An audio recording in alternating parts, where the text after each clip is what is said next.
ഇത് ഇങ്ങനെയാണെങ്കിൽ ശരിയാവത്തില്ല. എനിക്കെന്നെ ചോറ് കിട്ടുന്ന വലിയ കാര്യം, പിന്നെ നിനക്ക് അതല്ല 10-21 വർഷമായിട്ട് ഒരുമിച്ച് നടന്നില്ലേ, പ്രശ്നമായി. നാട് മൊത്തം നമുക്ക് വേറെ പേരാ, ലെബനീസാന്ന് നമ്മള്. അപ്പൊ നാട്ടിൽ നമുക്കൊരു നിലവിലേക്ക് ഉണ്ടല്ലേ. മെഡൽ കിട്ടിയ കാര്യമല്ല ഞാൻ പറഞ്ഞ,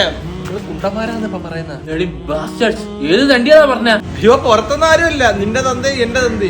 നിന്റെ തന്തയല്ലേ, ഇതിനല്ലേ ഇതിനപ്പുറം പറ.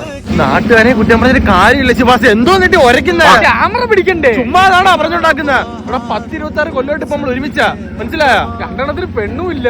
നമുക്ക് വാടകയ്ക്ക് 2 പെമ്പിളരെടുത്ത് കറങ്ങാൻ നടന്നാലോ? ഇനി വ്യഭിചാരൊന്നും കൂടെ പറയട്ടെ. ഇതിനെയും കാട്ടി നല്ലത് അതല്ലേ, പെണ്ണും കിട്ടുന്നില്ല.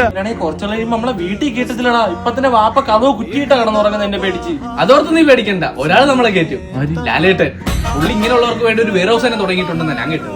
നിന്നെയൊക്കെ ബിഗ് ബോസ് വിളിച്ചത് കേട്ടല്ലേ? ഒരുമാതിരി തന്തര പ്രായത്തിലെ കുടിച്ചിരുത്തിയിട്ടുണ്ടല്ലേ? അതല്ല കുടിച്ചിരുത്തി ഇടിക്കുന്നതിനെ. ചുമ്മാ കുണ്ടന്മാര്